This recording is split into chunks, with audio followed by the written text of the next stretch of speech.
This going into the house with other publicans is a significant thing in itself. It's like leading up to the Russian Revolution, where suddenly they were getting together, some people, and it became a greater political force. I think that is how Rome would look on it. Put it this way, if I was to put my old policing head on, a lot of the work that I did was in counter-subversion and that sort of thing from a political perspective in certain regards. If I'd seen groups like that gathering, I would have been very interested in what they were doing. And my report writing would have been, we need to keep an active watch on these people because we don't know where this is going to go. Especially if you mix in a guy we're going to talk about later, Simon. That's right. He comes into the picture as well. So you think about the type of people that are being attracted to Jesus. Again, with my old hat on, I would be looking at them and I'd be going, hang about a minute. I've got him on that extreme. I've got him on that extreme. I've got one in the middle who's a money laundering man. I've got this one here who just total anarchist. I'm starting to see a number of players come into the picture and then I would gather information around them.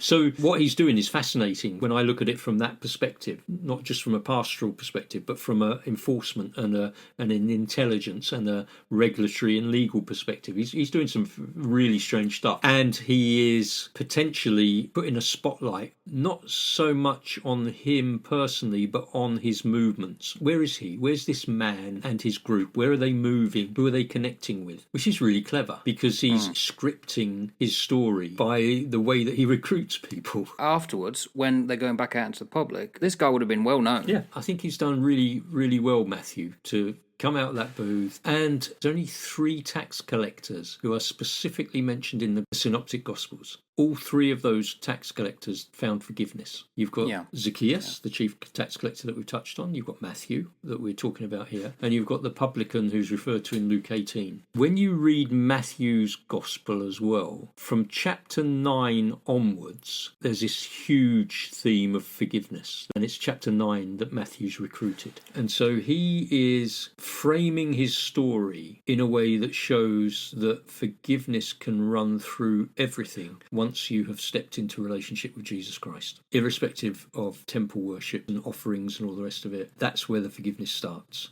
When you follow Jesus, his gospel flows as a gospel of forgiveness. Clever. And that would have been very powerful.